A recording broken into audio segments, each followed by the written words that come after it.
Juan recibió el mensaje y lo recibió y le encomienda al Señor Jesucristo, escúcheme bien, al Espíritu que nos enseñe, pero encomienda a ese, también habla acerca del mensajero, del Espíritu, de los que están encargados. Y hemos visto desde el día que el Señor Jesucristo ascendió a los cielos hasta la primera iglesia que fue Éfeso, el tiempo Éfeso, el primer periodo de la iglesia.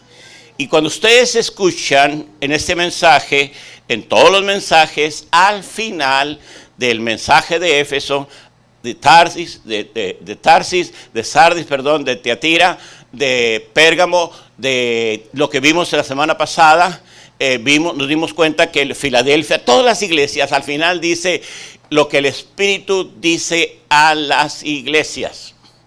Y esto resulta importante porque Dios tiene un principio para la iglesia y tiene un fin. Y tiene un fin. No se lo pierdan, porque si se lo pierden, el fin, cuidado, porque si usted piensa que estamos sufriendo, que hay muchos problemas, no tenemos idea de lo que va a suceder, cuando la iglesia, nosotros, el pueblo escogido, adquirido por Dios, ahora ya no estemos aquí, ¿saben lo que va a suceder? No lo digo yo, lo dijo el Señor Jesucristo. Y está escrito en su palabra. Y su palabra no miente. Su palabra es verdad y veraz y permanece para siempre. Y lo hermoso es que cuando la iglesia sea arrebatada, sea sacada del globo terráqueo, estoy hablando no solamente los de Honduras, no solamente los de México, los de Estados Unidos, sino de todo el mundo, la iglesia va a salir de aquí. Y entonces viene realmente la dificultad para el mundo. 3 años y medio de tribulación y 3 años y medio de gran tribulación. Tú y yo lo veremos desde el cielo, juntamente con Cristo. Esa es la promesa que tenemos y esa es la gloriosa promesa. ¿Por qué digo eso? ¿Saben por qué se va a poner bien difícil? Porque no solamente nosotros nos iremos, sino los muertos en Cristo resucitarán primero, después nosotros. Los que hayamos quedado, dice Pablo, seremos arrebatados en el cielo con Él. Al sonar de la gran trompeta, del gran chofar, dice la palabra de Dios, nos iremos. Pero ¿saben quién se va con nosotros? ¿Saben quién se va con nosotros? El Espíritu Santo. El que te sostiene, el que te cuida, el que te enseña, el que nos ha dado tanto, nos ha enseñado, también se va. Por eso es importante esta iglesia. Y yo puedo decir así con toda confianza que usted y yo somos laodiceanos. Somos los últimos. ¿Por qué digo eso? Porque lo que ha sucedido últimamente en los tiempos, nos hemos dado cuenta que definitivamente los tiempos se están terminando y viene el fin. Así que yo puedo decir que me estoy dirigiendo ahorita a la iglesia de la Odisea. 1844 empezó la época de la Odisea. 1844, al fin. En otras palabras, yo sé que ustedes han visto novelas y han visto series de Netflix y todas esas cosas. Y ustedes a veces quieren brincar el capítulo 20 al 37, donde ya se va a terminar. Lo quieren brincar porque ya quieren saber de qué terminó. Escúcheme bien. Tú y yo somos los protagonistas de la última época de la iglesia. La gracia del Señor Jesucristo. La gracia se acaba. Y esto es muy importante. Por eso para mí, yo no me estoy dirigiendo a la iglesia Querigma, sino me estoy dirigiendo a la iglesia de la Odisea. A la iglesia que realmente espera con ansia la venida del Señor Jesucristo. Inminente. Nos preocupa lo que está sucediendo, el cambio de la moneda, el reseteo, y que si me van a poner un chip o me van a poner una marca del 666 en la... No, nada de eso vas a alcanzar tú. De hecho, hay ciertas marcas que están sucediendo ya en nuestras vidas, que es el principio de dolores, pero eso no significa que vamos a estar en la tribulación, mucho menos en la gran tribulación. Nos vamos con el Señor. Todos los que están, si quieren ir con el Señor, levanten su mano y vamos, pónganse de pie en este momento y lean conmigo el pasaje bíblico que se encuentra en el libro de Apocalipsis capítulo 3, versículos 14 en adelante. Amén. Dice la palabra del Señor: escribe al ángel de la iglesia de la Odisea, esto dice él, amén, el testigo fiel y verdadero, el soberano de la creación. Conozco tus obras. A ver si puede usted incluir en este pasaje y a ver si puede decir, ay, aquí estoy. Conozco tus obras, sé que eres frío ni caliente. Ojalá fueras lo uno o el otro. Por tanto, como no eres ni frío ni caliente, sino tibio, estoy por vomitarte de mi boca. Dices, soy rico, me he enriquecido y no me falta nada. Pero no te das cuenta cuán infeliz, miserable, pobre, ciego, desnudo eres tú. Por eso te aconsejo de que de mí compres oro refinado por el fuego, para que te hagas rico, ropas blancas para que te vistas y cubras tu vergonzosa desnudez. Además, colirio para que te pongas en los ojos y recobres la vista. Yo reprendo y disciplino a todos los que amo. Por lo tanto, sé fervoroso y arrepiéntete. Mira que estoy a la puerta y llamo. Si alguno oye mi voz y abre la puerta, entraré, cenaré con él y él conmigo. Al que salga vencedor, le daré el derecho de sentarse conmigo en mi trono, como también yo vencí y me senté con mi Padre en su trono. El que tenga oídos, que oiga lo que el Espíritu dice a la iglesia. Pueden sentarse, hermanos.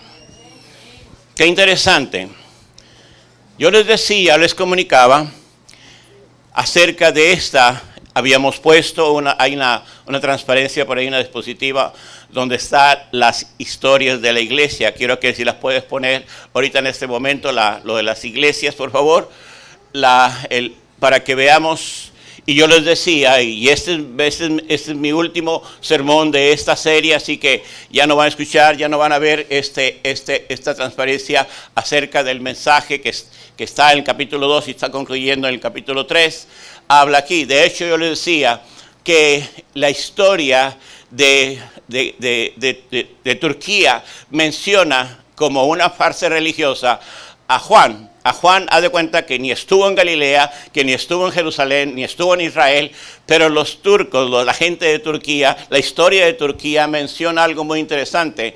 A Juan lo ponen aquí y le dicen Juan de Patmos. Ustedes por allí han de encontrarse algo simbólico, ven a un Juan en unas de los materiales de lo que es autóctono de Turquía. Se van a encontrar a Juan con una aerolita aquí y le dicen Juan de Patmos. Interesante, muy interesante. Nosotros lo conocemos a Juan por medio de las escrituras desde el Evangelio, desde su Evangelio, desde que los cogió el Señor y vimos la obra grandiosa que el Señor hizo a través de él en el libro de los Hechos. Pero la historia en Turquía, la historia turca, no menciona, sino menciona de un trabajo muy grande, reconocido, escúcheme bien, reconocido por la historia de Turquía. Así como tu gobierno, ya sea Honduras, ya sea Guatemala, ya sea México, no reconoce los pioneros que llegaron, primeros que llegaron a México, a Guatemala, a Honduras, o a Puerto Rico, a donde hayan llegado, a Venezuela, donde hayan llegado, no lo reconoce el gobierno, tu gobierno, el gobierno turco, sí reconoce la historia de Juan de Patmos. Pero nosotros lo conocimos antes que fuera Juan de Patmos. Lo conocimos como el apóstol amado. Lo conocimos con aquel que reconoció que el Señor era para él lo máximo. Y lo fue. Y es interesante que ahora lo encontramos aquí. Y la manera en que lo expresa, el mensaje que viene aquí es muy interesante. Lo quiero apuntar, se me olvidó. Así que ahora va a usar el dedito. Aquí está Juan recibiendo el mensaje, la primera iglesia, Éfeso, Esmirna, Pérgamo, Tiatira, Sardis, Filadelfia, y hoy estamos en la Odisea. Eso es muy interesante. Haz de cuenta que da un círculo, un círculo y está mirando hacia Jerusalén. ¿Por qué digo esto? Porque quiero mencionar esto. Escuche bien, la iglesia se va. Nos vamos con el Señor. Pero Israel se queda. Dios no ha terminado con Israel. Dios ha dignificado lo que ustedes no significan, no nos hemos dado cuenta lo glorioso que ha sido la dignificación que Dios ha dado a Israel en los últimos 75 años. Escúcheme bien. A pesar de tantas cosas que se hizo contra los israelitas, contra los judíos, ahora Dios les ha dado un estado, un país, les ha dado una identidad mundial. De tal manera que ahora hay un Estado de Israel, hay un gobierno de Israel, hay un reconocimiento. Era una lengua muerta, escúchenme bien, hace 100 años, ¿quién quería hablar hebreo? Nadie quería hablar hebreo, al contrario, si hablabas hebreo, te metías en problemas porque te identificaban como judío y simplemente la Santa Inquisición, los verdugos de la rigidez religiosa, te agarraban, te cortaban la lengua, o te quemaban, o te mataban, simplemente te asesinaban, punto. Ese era el consejo que había en aquellos años. Y era la manera. Pero a partir del 1948, Israel se establece y empieza a surgir. De tal manera que ahora, es verdad, una de las lenguas, cuando yo era niño, cuando yo era jovencito, que querían muchos aprender era el latín. Incluso, escúchenme bien, muchos de los lenguajes, de las etimologías, de las razones, de las raíces, de las palabras que tenemos en nuestro lenguaje español, sobre todo el español, porque es una de las lenguas más cercanas al griego, les decía yo, el latín empezó a tomar un lugar. Incluso muchas de las cosas que tenemos han tomado un lugar, tuvo lugar en inicio en el latín. Pero el latín está muriendo. Murió. Está siendo sepultado el latín. Pero ha resurgido el hebreo. El hebreo. Hoy, en ese tiempo, el hebreo está tomando una pauta muy fuerte. Al igual que el español, igual que el inglés. Escúcheme bien, el mejor idioma que hay en el mundo actualmente sigue siendo el griego. Y el segundo, viene atrás, es el español. Dele gloria a Dios. Porque usted habla un idioma que es importante. El inglés viene siendo como el 10º, 12º. Ay, qué duro para hablar en inglés, ¿verdad? No sé, me acuerdo cuando era niño, decía, ¿cómo pueden hablar esa lengua tan fea? Y yo muy apenas la aprendí, y lo hicimos. Y me daba vergüenza porque los niños que estaban ahí en el parque, en la plaza donde yo crecí, veía que los niños ahí le pedían al turista americano, le decía, can I change your shoes? ¿Qué dijo este? Y le decía, can I change your shoes? Y dice, ¿qué dices? Dice que estaba estornudando ese niño. Y nada, que le estaba diciendo, le voleo sus zapatos, le lustro sus zapatos. Y yo no podía decir eso. Yo estaba en secundaria, había estudiado inglés y no podía ni decir eso. Pero Dios también trabajó en mí. Cuando yo me convertí al Señor, yo no sabía, incluso como testimonio les digo, yo fui un niño rebelde. Un jovencito adolescente rebelde. Un joven rebelde, aunque no lo crean. Yo dejé la escuela, I was a dropout, me dejé la escuela, yo no quería saber nada de la escuela. ¿Saben por qué? Porque yo reprobé segundo año de inglés, tercer año de inglés, dejaba materias y simplemente, yo no voy a la escuela ya. Y me le escondí a papá y a mamá y me iba por ahí. No entré, no terminé mi educación secundaria. Cuando me entregué a Cristo, Dios cambió las cosas. De tal manera que en 3 meses, aprendí el inglés. Después lo fui perfeccionando, lo estudié y todo. Y hoy puedo decir que ahora sé inglés. Cuando empecé a pensar en inglés, cuando empecé a soñar en inglés, me dije, se me hace que yo ya sé inglés. Porque yo dije, esto lo soñé, pero no en español, lo soñé en inglés. Y eso es muy interesante. Lo que para mí era mucha de gran dificultad, que era un terror para mí, yo odiaba el inglés, odiaba a los que hablaban inglés, a la maestra de inglés que me reprobó, le ponché las llantas 2, 3 veces de su carro y le quebré el vidrio así entre nosotros porque éramos malos. Bueno, nadie se ríe porque yo sé que ustedes son muy santos, ¿verdad? Y nunca hicieron maldades como yo. Pero yo sé que es eso. Pero lo que quiero decirles es que el inglés, a pesar de ser tan importante y tan difícil, no es tan importante como el español mundialmente hablando. Pero ahora aquí nos encontramos en la Odisea. Y lo que me encanta de este material, hermanos, es que el Señor Jesucristo, en esta iglesia, en esta época de la iglesia, en la que el cual estamos, Él se identifica como el amén. ¿Saben lo que significa? La primera palabra que hay, esto dice el amén. En otras palabras, no dice yo soy Jesús, yo soy Cristo, yo soy el Mesías, sino dice el amén. ¿Por qué creen que decía acerca de el amén? Y esto es algo muy importante. El amén, hermano, escúcheme bien, es un vocablo que nace en la iglesia, Carlos. Es un vocablo, Mayra, es un vocablo que nace de la iglesia, Marisa. No se había aparecido en ninguna parte, Luis. No se había aparecido. Antes no decían amén, sino el amén apareció después de que Jesucristo lo instituyó. Empezó a instituirse. Incluso se dice, dentro de uno de los libros que está por allí, que les mencionaba, cuando eran torturados los cristianos del primer siglo, uno respondía amén, y el otro gritaba aleluya, y otro decía amén, aleluya. Y sabe una cosa, eso aturdía a los verdugos. O sea, ¿por qué están diciendo el amén? Estaban invocando a Jesucristo, el amén. Y eso es muy importante. El amén significa así sea. Así sea. Y cuando vemos esta porción de las Sagradas Escrituras, que es la Odisea, nos damos cuenta que el Señor tenía un plan tan hermoso, tan original, tan fuerte, y dice el amén. Y dice aquí, testigo fiel y verdadero. Así se mencionó el Señor Jesucristo. Así se presentó para dar este mensaje a la última porción de la iglesia, que somos tú y yo. La Odisea. Somos los laodiceanos. Somos de la época. Somos los últimos testigos. Somos los que vamos a quedar a ver la experiencia gloriosa. Y dice aquí, el soberano de la creación. ¿Qué es esto? ¿A qué se refería el Señor Jesucristo cuando decía el soberano de la creación? ¿Sabe lo que significa? Que el Señor Jesucristo estuvo presente en la creación. Cuando Dios dijo, hagamos. El Señor se hacía presente. Él estaba presente. El soberano de la creación.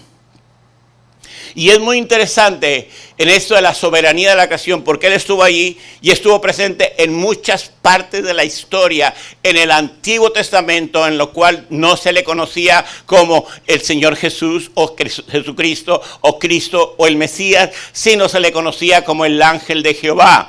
Cuando ustedes ven en alguna porción del Antiguo Testamento y escuchan ustedes el ángel del Señor o el ángel de Jehová, se refiere a esa persona, esa segunda persona de la Trinidad que estuvo allí, bajaba y contactó a Gedeón, contactó a Moisés, contactó a Abraham, contactó a Jacob, hizo contacto con terrestres antes de que llegara al vientre de María y estuviera formándose en el vientre de esta mujer y naciera en Belén de Judea. Ese fue el soberano de la creación. Y eso es muy importante. ¿Por qué? Porque Él tiene mucho que decirnos. Mucho. A ti y a mí. Y lo más hermoso, cuando Él se presenta con esa credencial, el amén, el soberano de la creación, el fiel, el testigo fiel y verdadero. Y esto es muy importante. Porque el ser testigo, hermano, no es cualquier cosa. Y Él fue testigo de la creación, Él fue testigo de la formación de las cosas que sucedieron en el paraíso, en el Edén. Él fue testigo de lo que pasó con Noé y su familia. Él fue testigo de lo que pasó con Abraham. Él fue testigo de lo que sucedió con Jacob. Él fue testigo de lo que sucedió con Moisés en Egipto. Él fue testigo con Josué. Él fue testigo con cualquiera de los 13 jueces del libro de los jueces. Él fue el testigo, compañero con David, y muchas cosas que sucedieron, y de los profetas que estuvieron en el Antiguo Testamento. Él es el testigo fiel. Él vio a Daniel. Él fue el que posiblemente estuvo acompañando allí a los tres, a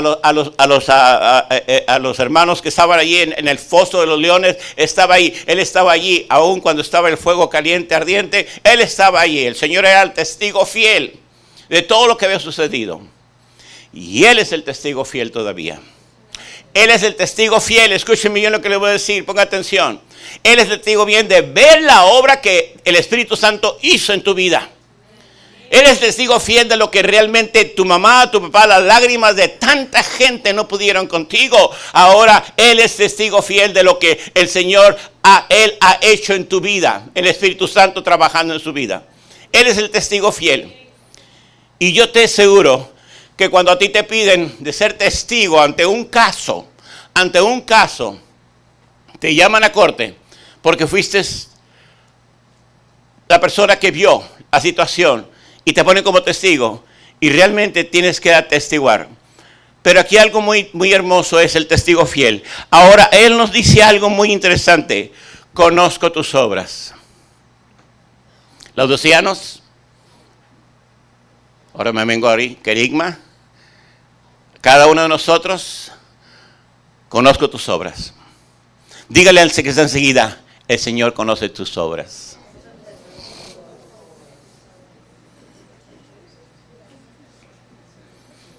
No lo podemos engañar. Y es interesante acerca de lo que dice. Hay dos palabras que se utilizan aquí. Sé que no eres ni frío ni caliente. Wow. Qué interesante es esto. En la Odisea, en este tiempo, resulta algo muy importante. Y luego dice, ojalá y fueras lo uno o lo otro. Muy interesante esto, hermanos. Lo uno o lo otro. Pero lo más triste dice aquí, no eres ni frío ni caliente, sino tibio. ¿Por qué hablaba de esto? Y déjenme hacerle referencia. La Odisea, el lugar donde estuvo esta congregación originalmente. Ya les dije a ustedes, y les he dicho y se los vuelvo a repetir. No me cansaré de repetirlos. Estas historias fueron geográficamente, antropológicamente, religiosamente, estuvieron allí. Tuvieron un propósito. Y ahorita hay ruinas, es verdad. Y hay peñascos de piedra, cosas así. Pero por esas ruinas, allí hubo piedras vivientes. Escúcheme bien, dije piedras vivientes. ¿Sabe lo que significa eso? Personas como tú y como yo que estamos bajo este techo, que sabemos muy bien, que creemos en el Señor y que sabemos que el Señor nos ha mantenido. Pero por la sangre derramada de aquellos en aquella época, por la sangre derramada, tú te encuentras ahora aquí. Por la oración de ellos, de aquella época, ahora tú te encuentras aquí. Ahora me llama la atención, cuando yo estuve allí en la primera vez en el 2014, en la Odisea.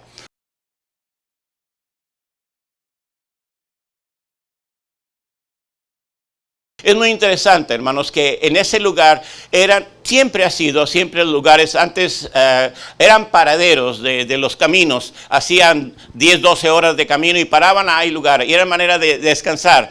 Y en ese lugar había aguas calientes y aguas frías. Aguas calientes para reposar y seguir y hacía. Yo tuve la oportunidad en el 2014 y ahora también, ahora que fuimos mi esposa y yo, estuvimos allí, busqué el lugar, pero definitivamente no era tiempo de aguas, entonces el agua no baja en el tiempo cuando ahora la segunda vez. La primera vez que fui, vi las corrientes y vi cómo bajaba el agua fría por un canal y bajaba el agua caliente por un canal. Claro, el agua caliente baja en medio acuoso, con cal y todo, porque es gran parte del azufre que hay, pero es agua caliente, y metes la mano y se siente caliente. Entonces lo que hacían para combinarlo es enfriarla un poquito y meterse a relajarse, como ustedes han ido a lugares como esos a tomar baños de ese tipo y se siente muy rico. Pero yo hice un experimento, escúchenme bien lo que les voy a decir, esto es muy importante. Yo hice un experimento. Agarré un vasito que traía yo y agarré un poquito de agua fría, estaba riquísima, agua de manantial, bajaba de las montañas, no sé cómo, no pude ver dónde bajaba, pero bajaba por ese canalito. Después el agua caliente, el lugar que estaba lleno de cal y muchas cosas, pero bajaba el agua caliente, sentía que estaba caliente el agua. Agarré el vasito y lo probé y lo podía soportar. Sí lo podía soportar. Sería raro, no era como el agua sabrosa, como el agua fría. Pero aquí viene lo maravilloso y yo no pude entender cómo fue eso. Yo agarré un poquito del vaso y le metí el agua fría y luego agarré el agua caliente y la mezclé. Me la puse en la boca. ¿Qué creen que pasó? Sentí como si estuviera tomando heterogasolina y dije yo, lo tuve que vomitar. No lo soporté. Y dije yo, entonces dice aquí la palabra, estoy a punto de vomitar, de cuando eres tibio.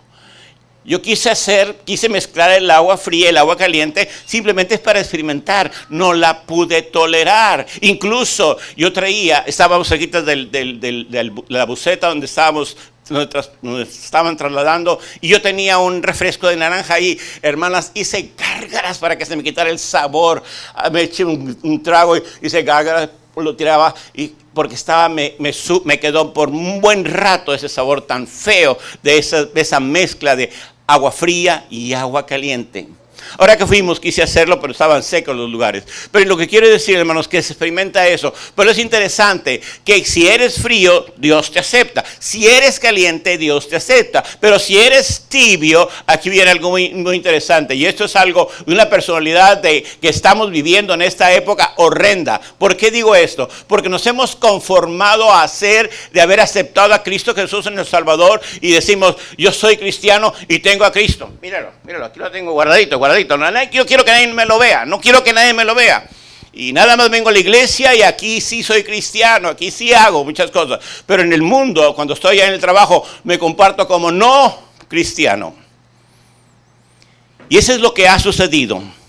Dice aquí, ojalá fueras uno al otro. Por tanto, como no eres ni frío ni caliente, aquí dice ahí, estoy por vomitarte de mi boca. Y esto es algo que realmente se lamenta en esta época. Yo quiero decirles algo que el Señor empezó a revelarme en estos días, muy importante. Se lo platiqué, no sé qué. Sí, hicimos una visita esta semana, estaba platicando con esto. Que muchos de nosotros nos comportamos. Va a sonar fuerte lo que te voy a decir. Va a sonar con cuidado. No voy a lastimar a muchos, pero tengo que decirlo. Muchos de nosotros, dentro de los 12 discípulos que el Señor Jesucristo escogió, ¿se acuerdan? 12. Uno de ellos lo traicionó. Y se llama Judas, o se llamó. Y es muy interesante que a pesar de que estaba cerquitas con el Señor y le dijo muchas cosas, él estaba interesado nada más en el bienestar que ofrecía el Señor Jesucristo. Muchos de los que estamos en las iglesias estamos nada más por ver la bendición de Dios, pero no la responsabilidad ni la obligación que tenemos con el Padre, con el Hijo y con el Espíritu Santo. Y que resulta que Judas, a pesar de que lo que él estaba interesado es en el concepto de la prosperidad. Y así vemos muchos actualmente en la iglesia. Quieren la prosperidad, quieren la bendición, pero no quieren el compromiso. No quieren el compromiso. Y Judas le decía, estaba compartiendo esta semana, que Dios me ha puesto en mi corazón de que quizás el maestro de lo que es el concepto del ministerio de la prosperidad, que mucho se habla actualmente, pudo haber sido Judas. ¿Saben qué? Judas estaba interesado en el dinero. Interesado en el dinero. Como muchos cristianos ahorita están interesados en el dinero.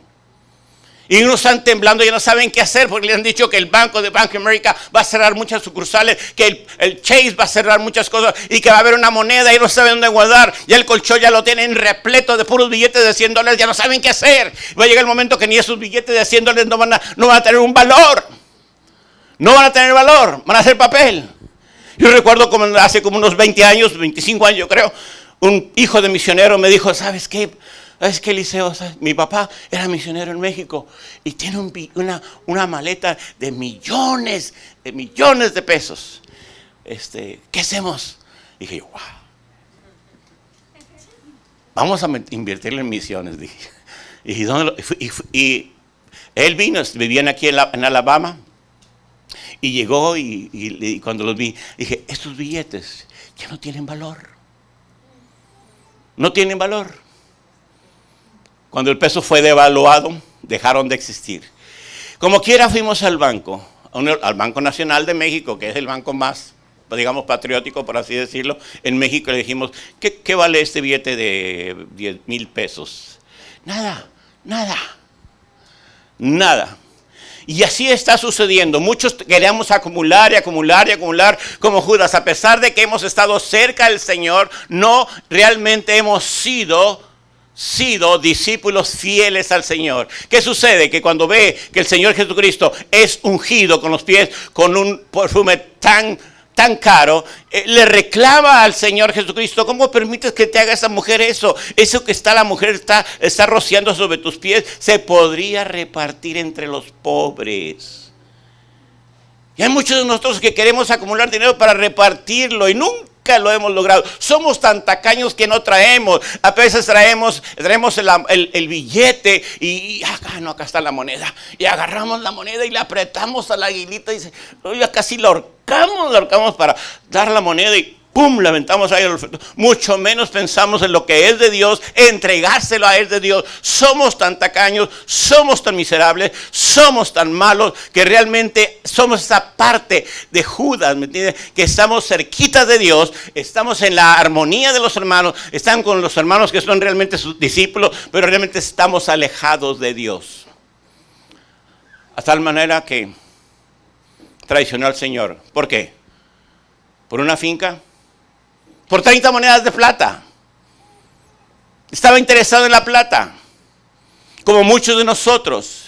Y es triste y lamentable que lo que está sucediendo en nuestras iglesias, en la iglesia de la Odisea, en estos tiempos, es que hay personalidad de esa, que venimos a la iglesia, estamos cerca de las cosas que están viviendo, las cosas hermosas de la iglesia, pero realmente no estamos interesados en el mover de Dios, en comprometernos con Dios. Estamos pensando que simplemente venir aquí es un buen club social, el cubrir mi compromiso, el darle al Señor lo que me sobra y a veces decirle, ahí te va. Y es lamentable, pero no hemos entendido nosotros lo que es darle al Señor lo que es de Dios y después ofrendar. No hemos comprendido lo que es del Señor, que dice el Señor, yo recibo tanto en mi sueldo y el 10% es para ti y el 90% es para que yo lo administre en tu nombre. Escúcheme bien lo que les dije, 90%. 90%.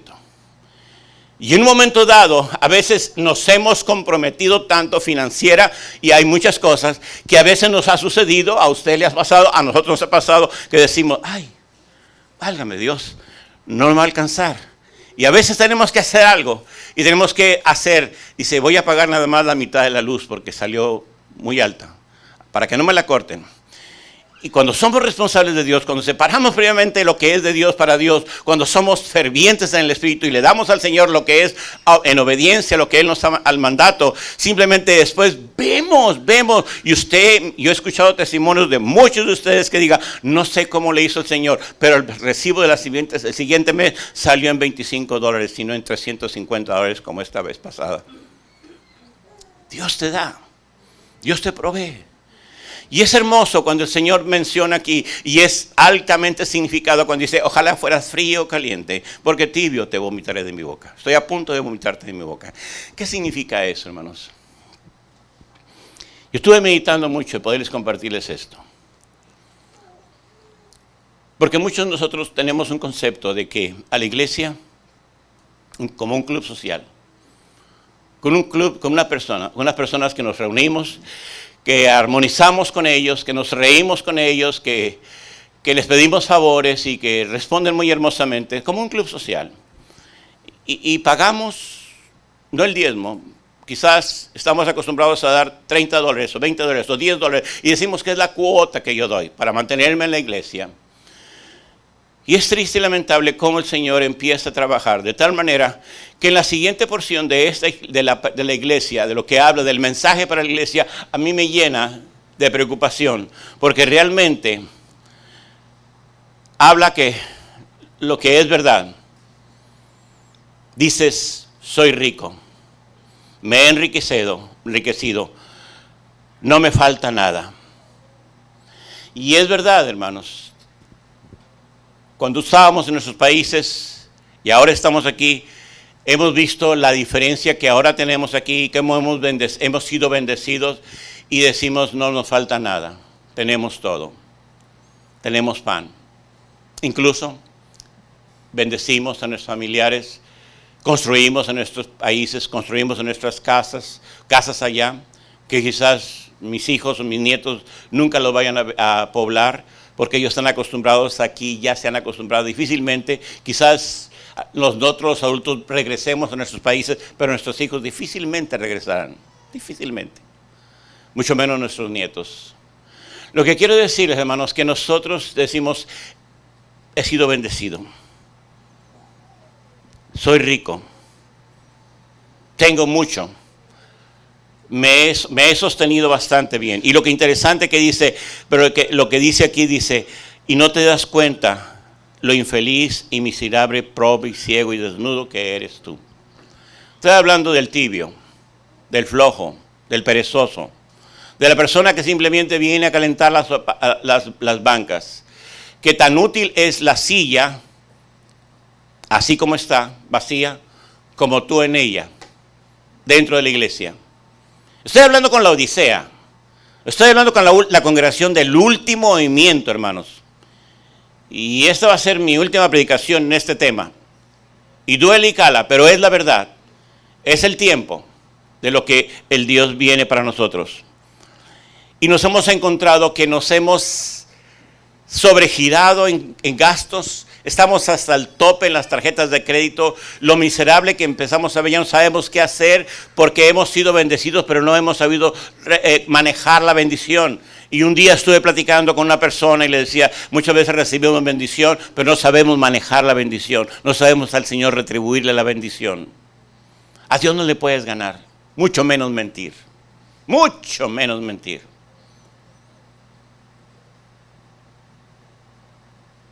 Cuando Dios te da y tú le das a Dios, Dios te da más. Por eso es muy importante cuando la palabra de Dios dice, en lo poco has sido fiel, en lo mucho te pondré. Cuando uno es fiel en lo poco, empieza a brotar la bondad de Dios a través en ti para bendecir a otros. Y es interesante, esta semana platicaba con una persona que me decía, ¿sabe qué, pastor? Ya siento de que me están solicitando para hacer trabajos privados y particulares, y Dios me ha bendecido y estoy haciendo y estoy sacando, y dice, ya tengo varios contratitos así. Dijo, ¿qué hago? Dijo, ora al Señor, Dios te está promocionando ya, vas a ser un empresario. Y acuérdate cuando llegaste aquí, acuérdate cómo llegaste, una mano adelante y otra atrás, pidiendo, rogando, suplicando. Y cómo Dios te ha bendecido ahora, que tú eres una empresaria y tú eres una empresaria ahora. Pero llega el momento, hermanos, que el hecho de no ser responsables delante de Dios, y se los digo, escúchenme bien, estoy hablando con fríos y calientes, y con tibios ni quisiera mencionarlo, pero es los tibios los que han dado mal testimonio delante de Dios. Y dice aquí la palabra de Dios, por eso te aconsejo que de mí compres oro refinado. Para la iglesia de la Odisea era muy comprendido esto, porque en la Odisea también hay minerales, hay oro, había oro, hay minas todavía de oro, lo más probable, allí, pero también había, muy importante, y la gente compraba de ahí. Pero también dice aquí, para que te hagas rico, ropas blancas, para que te vistas y cubras tu vergonzosa, dice aquí, desnudez.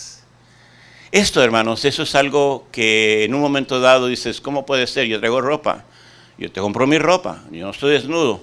Pero delante de Dios, hermanos, todos estamos realmente descubiertos.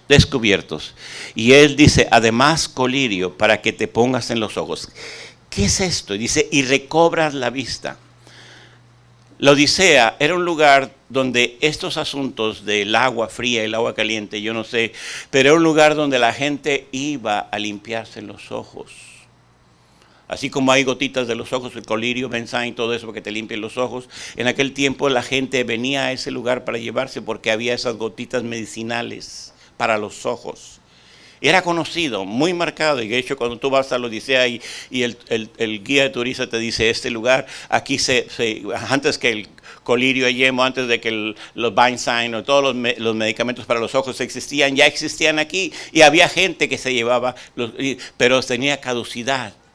En 3 semanas dejaba de tener el poder las gotas.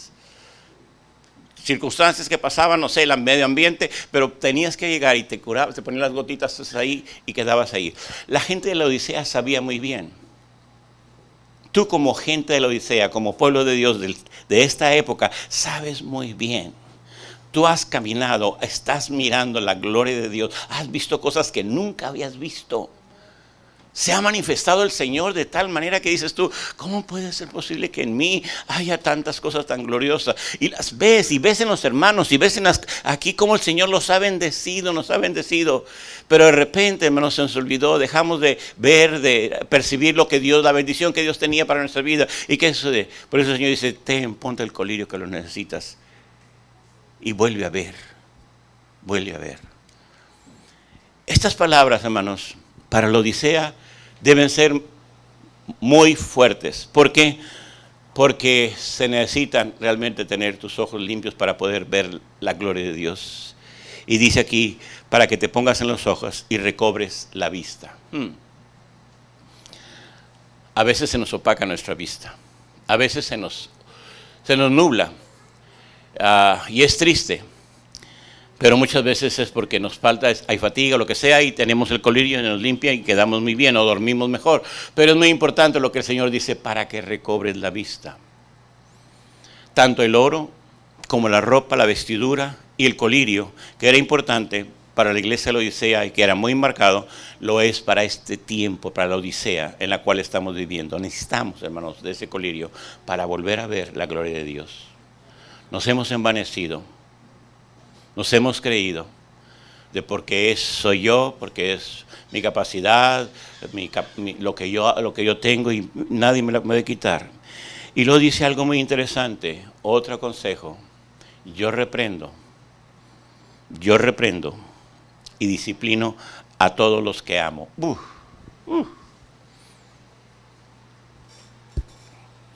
Ni quiero meterme en esto, pero hemos visto cada cosa.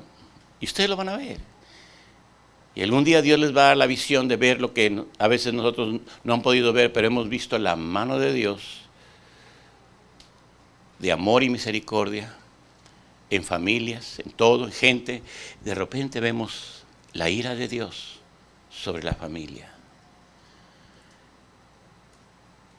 ¿Qué sucede? Y empieza la disciplina. Sabemos, conocemos, recitamos el Salmo 23, tu vara y tu cayado me infunden aliento. Pero realmente no entendemos, hermanos, que si el Señor es nuestro pastor, nada nos va a faltar. Y a pesar de que andemos donde andemos, pero cuando nos empezamos a portar mal, tú como madre, tú como padre, sabes corregir a tu hijo. Y sabes lo que le duele más, aunque a veces nos duele a nosotros. Es interesante. Mi hijo tenía 5 años y un día se porta mal y estaba yo predicando. Lo dramatizo. Mi hijo estaba allá, la maestra de la escuela de los niños no vino y me los dejaron aquí a todos. Y el hijo del predicador, ¿qué creen que estaba haciendo? Y le dije a mi hijo, tranquilo. Y el niño empezó. Y al ratito otra vez. Y le dije a mi hijo, tranquilo. Tuve que parar la prédica. Y le dije así, mi hijo, cuando lleguemos a la casa, vamos a hacer cuentas. Ay, Dios. Él tenía como 5 años, Linda tenía como 2. Y de repente me dice, cuando ya salimos para allá, salimos en carro y vamos a la casa. Pasamos por un lugar donde vendían juguetes. Papi, ¿verdad que aquí me vas a comprar mi bicicleta? Que sí, mi hijo, yo creo que sí. ¿Verdad que me quieres mucho? ¿Verdad que me amas? Sí. ¿Me quieres más que a Linda? Cuando llego a casa, él no quería entrar a la casa, se quedaba. Sabía, y se quedaba así en la puerta. Métete, mi hijo, venga. Y la mamá, su mamá, pásale, mi hijo. Y me decía, no le vayas a dar muy duro, me decía. No. Yo le había dicho a Eli, atrás del baño había un cinto que yo no usaba. Pero yo sí le dije, Eli, este es para ti. Oh, no me queda, está muy grandote. No, no es para que te lo pongas, es para corregirte. No entendía él eso. Entonces, pero le dije, Eli, ¿te acuerdas lo que hiciste en la iglesia? ¿Cómo estabas comportando? Sí, papi, pero ya me arrepentí. Pero yo le prometí algo. Yo le prometí. Y le dije, tráeme el cinto. Él acababa de aprender a contar. Le dije, ¿cuántos cintarazos quieres? 1, 2, 3 o 5. No, yo no quiero ni uno. Dije, o 1 o 3. Si yo voy, te voy a dar 3. Pero si tú vas, si yo voy, te voy a dar 5. Si tú vas, te voy a dar 3. 3 cintarazos. Y apenas me iba a levantar yo y se fue hacia el cinto, batalló para desganchar el cinto y me lo trajo. Yo sabía que ya era suficiente castigo para él, pero yo tenía que cumplirle como padre. Y le decía, ¿sabes por qué lo voy a hacer, mijo? Porque te amo. Y agarré el cinto, lo doblé y le doy la primera fuertecita aquí donde le duele. Y se lo di. La segunda prácticamente le pegué a la pata de la silla. Y la tercera prácticamente nada más al respaldo de la silla. Con eso fue suficiente. Nunca más le volvió a poner la mano a ese niño. Nunca. Él aprendió. El hablar con nuestros hijos es importante. El prometerles el castigo y cumplirlo es importante. El prometerles el beneficio y cumplirlo es importante. La niña era diferente. La niña crecía y era como su mamá, ¿no? Muy así. ¿Y qué sucede con la niña? Que era muy fuerte. Y ella no se quería bañar. Y un día le dije, vete a bañar porque vamos a ir a la iglesia. No me voy a bañar, yo no voy a ir a la iglesia, quién sabe qué. Y le dije, sí, se va a bañar. La agarré y la puse arriba del refrigerador. Se sintió. Y ahí se va a quedar. Nosotros vamos a la iglesia. No. La dejé arriba del refrigerador, la dejé un ratito. ¿Sabe una cosa? El Señor nos ama y nos disciplina. Nos ama y nos disciplina. Y a Linda, se llama, nunca más, ni al niño tampoco. Y es muy importante, por eso la palabra de Dios es muy hermosa, que lo que dice aquí a la Odisea, y quiero terminar, dice aquí, Dios, yo reprendo y disciplino a todos los que amo. Por tanto, sé fervoroso y arrepiéntete. Mira aquí estoy un mensaje, una porción muy hermosa. He aquí estoy a la puerta y llamo. Este pasaje lo hemos escuchado mucho en el evangelismo. Escuche muy bien. Yo estoy a la puerta y llamo. Pero este pasaje está escrito para la iglesia, para la Odisea. Y yo sé que ustedes han visto ese cuadro, esa imagen de esa puerta por allí. En algún lugar, lo han visto. Esa puerta definitivamente no tiene manera de abrirse por fuera. Se tiene que abrir de adentro. En otras palabras, el Señor Jesucristo está afuera.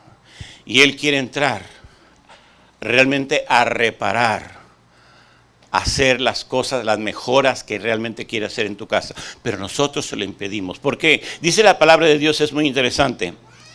Aquí. A la puerta estoy, dice, y quiero abrir. Abre la puerta, entraré, cenaré con él y él conmigo. Y dice lo último aquí, muy importante. Al que salga vencedor le daré el derecho de sentarse conmigo en mi trono. Como también yo vencí, me senté con mi Padre en su trono. El que tenga oídos, que oiga lo que el Espíritu dice a las iglesias. Y es muy interesante, hermanos.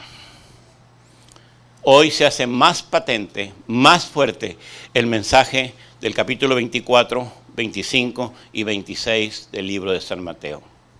Muy importante. Voy a concluir con esta lectura. Quiero que sepan, el Señor estaba en Jerusalén. Dice la palabra de Dios, capítulo 24. Salió del templo. Mientras caminaba, se le acercaron sus discípulos y le mostraban los edificios del templo. Pero él les dijo, ¿ven todo esto? Les aseguro que no quedará piedra sobre piedra, pues todo será derribado. Más tarde, estaba Jesús sentado en el monte de los olivos. Cuando llegaron a sus discípulos, le preguntaron en privado, ¿Cuándo sucederá eso? ¿Y cuál será la señal de tu venida del fin del mundo? Y lo dice el versículo 4, tengan cuidado de que nadie les engañe, les advirtió Jesús. Vendrán muchos usando mi nombre y dirán, yo soy el Cristo, y te engañarán a muchos. Ustedes oirán de guerras y de rumores de guerra, pero procuren no alarmarse. Es necesario que esto suceda, pero todavía no será el fin. Se levantará nación contra nación, reino contra reino. Habrá hambre y terremotos por todas partes. Todo esto será apenas el comienzo de dolores. Muy interesante. Y esto lo estamos viviendo. Y ya más adelante, y no quiero meter todo lo que dice aquí, más adelante el versículo 36 dice así, pero cuando el día y la hora, nadie la sabe, ni siquiera los ángeles del cielo, ni el Hijo, sino el Padre. La venida del Hijo del Hombre será como los tiempos del Noé, porque en los días antes del diluvio comían, bebían, cazaban, se daban al casamiento, hasta el día en que Noé entró a la barca, y no supieron nada de lo que sucedería hasta que llegó el diluvio y se los llevó a todos. Así será la venida del Hijo del Hombre. Estarán dos hombres en el campo, uno será llevado y el otro será dejado. Dos mujeres estarán moliendo, una será llevada y la otra será dejada. Por lo tanto, dice aquí muy hermoso, manténganse despiertos, porque no saben el día ni la hora. Pero entiendan esto, si un dueño de la casa supiera a la hora que la noche que llegaba el ladrón, mantendría despierto a todo para dejarlo, para forzarlo a entrada. Eso también ustedes deben estar preparados, porque el Hijo del Hombre vendrá cuando menos lo esperen. Y dice aquí el versículo 45, ¿quién es el siervo fiel y prudente a quien el Señor ha dejado encargado de servirles para darles de comer a su debido tiempo? Dichoso el siervo cuando su Señor al regresar lo encuentra cumpliendo con su deber. Les aseguro que lo pondrá a cargo de todos sus bienes. Pero ¿qué tal si el siervo malo se pone a pensar, mi Señor se está demorando, y luego comienza a golpear a los compañeros y a comer y a beber con los borrachos? El día en que el siervo menos espere y la hora en que menos pensada el Señor volverá, los castigará severamente e impondrá la condena que reciben los hipócritas, y habrá llanto y rechinar de dientes. Este es el mensaje que el Señor Jesucristo dio antes de irse. Y es un mensaje que se está viendo actualmente en la historia de la humanidad.